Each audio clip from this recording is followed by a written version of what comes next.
It was deep. What the fuck just happened? What is happening? And how many was that? What?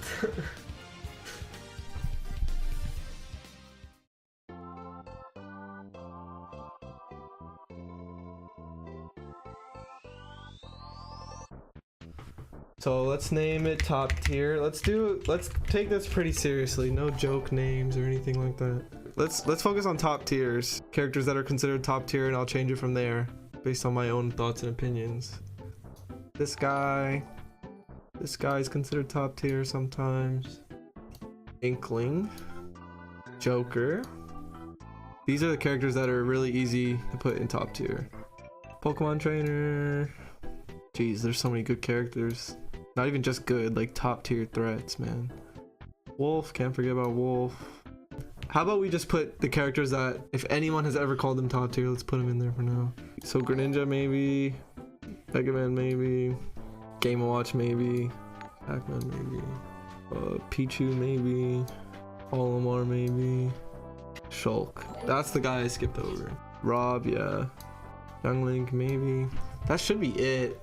I don't think anyone else could be considered top tier realistically, right? So first off, let me say I don't think Game & Watch is top tier. Don't think Young Link is top tier. Don't think Greninja is top tier. 10. Too many characters in top tier. So let's change that. Pichu not top tier, yeah.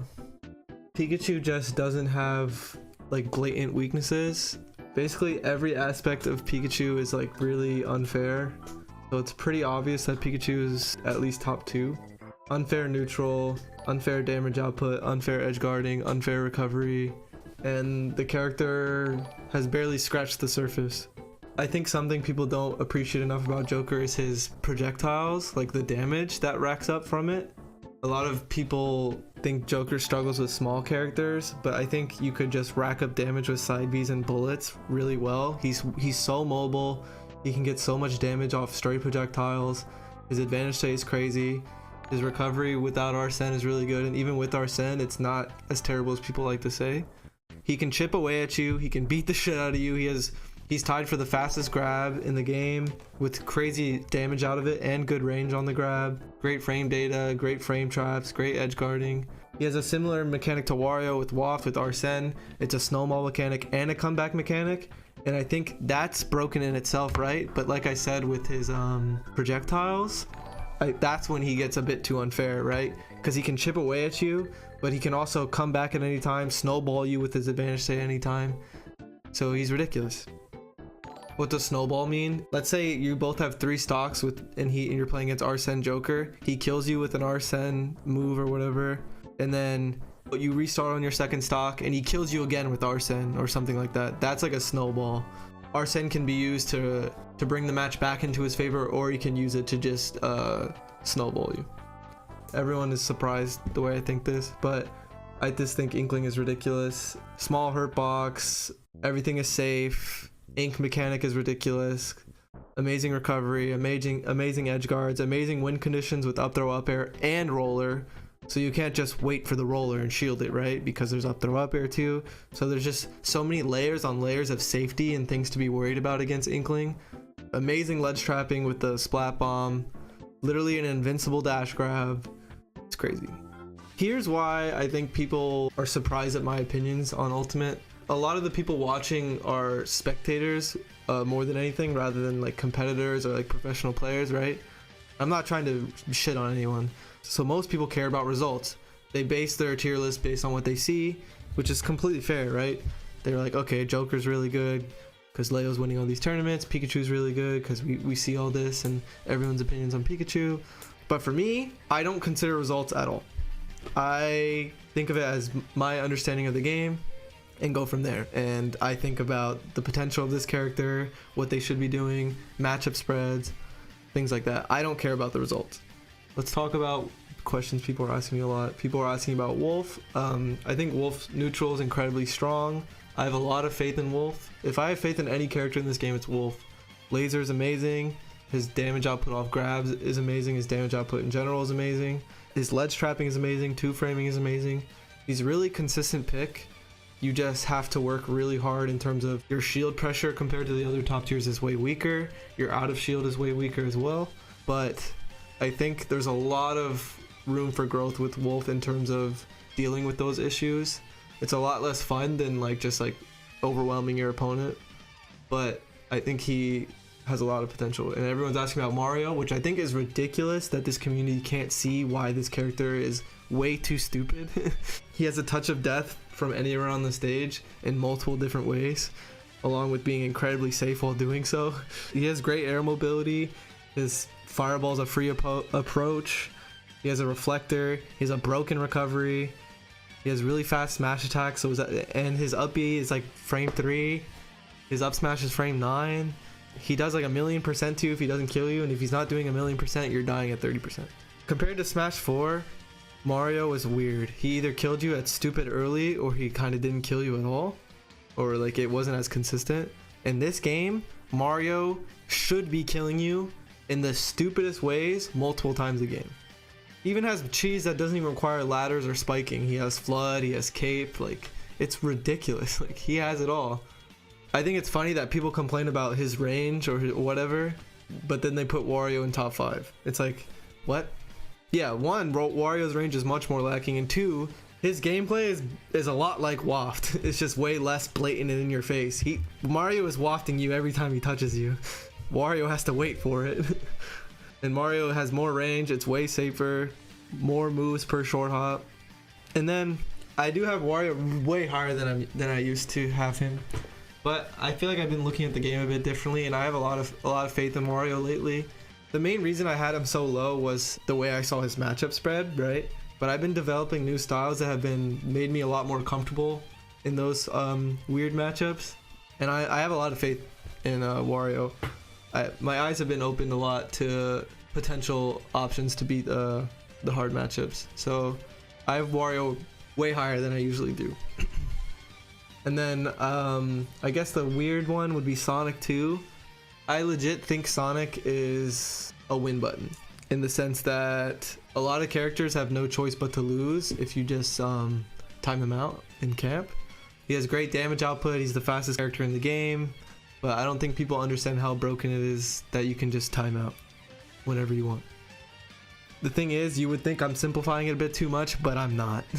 If anything, I could simplify it even more. This character is a win button. Especially because a lot of the characters have no choice but to lose.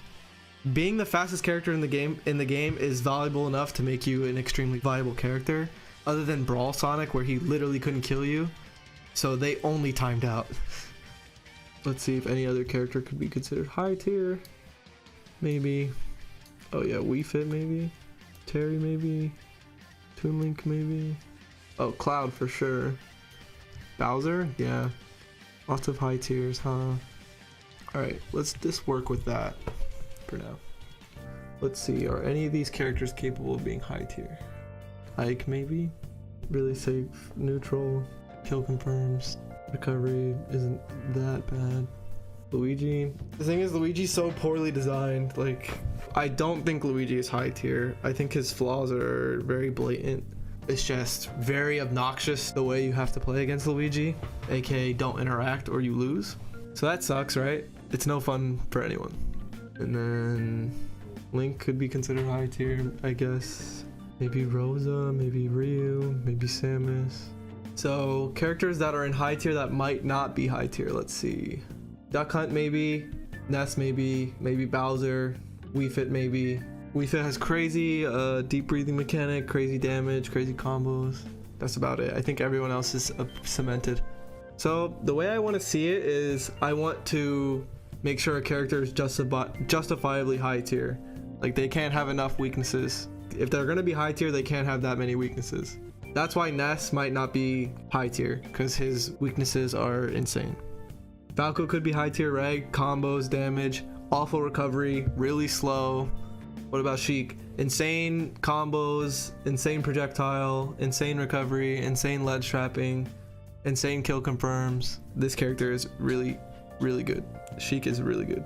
Explain Mega Man, really lame. Insane damage with all the projectiles, great grab game, really great kill confirms. So Let's see if this makes more sense to me, having a bigger mid tier than high tier, and let's see if this looks alright. I want to treat high and top tier as a more valuable placing rather than giving half the characters high and top tier, if that makes sense. So I want characters to actually be really good to be considered high tier.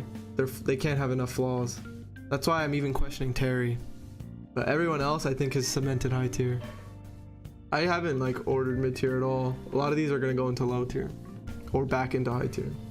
Feels like Rob should be higher than Fox perhaps? No. Nah. Rob is bullshit and needs nerfs more than Fox does, but Fox is a stronger character. Why is Puff so low? I haven't ordered the lowest of the low characters, but Puff is like a patience test. If you lose, it's because you didn't want to deal with the dumb shit, like just how annoying neutral is, and she's just like jumping around. Puff is like a patience test similar to Game & Watch, except Game & Watch is a good character, so Bayo's at least there. She's at least there. Belmont is at least here. Plant is like here. Like the top characters in mid tier, I'm not sure if I want to let them be high tier. Is Incineroar better than Corrin? I guess a little bit. I mean, a sword character is automatically better than like some of these characters, so she's at least like here. Why is Zelda mid tier? I don't know. She's just a gimmick character, but I think she's a bit too slow to be a high tier. Here's where I want to cut off like my opinion of viability in tournaments. So I think these characters can win tournaments for the most part, especially the top 5, and like towards the end of top 10 it's like questionable, or the top whatever number this is in top tier. And then these characters all have a good shot at making it far in tournament 2. It starts to get questionable around Young Link and Yoshi, and then these characters can do pretty well. It starts to get questionable around Toon Link, and then the characters start to have blatant flaws from Hero onward, flaws that don't get compensated by their strengths. Maybe I will cut off mid tier, but then it's gonna be high mid tier is gonna be so. You know what? You're right. Maybe like that. So this is my finished tier list because I don't want to keep doing it. So I think top and high tier are to the best of my ability, and then it gets shaky, but it's ordered to the best of my ability. Top tier I'm pretty set on, high tier I'm pretty set on, and then it, like the lower you go, like individual characters, the shakier it is. But I tried my best. Yeah, I think this looks pretty good. B saw Wario in top 10. She's like, what the fuck? Never thought I'd see the day. Is this truly Gavin?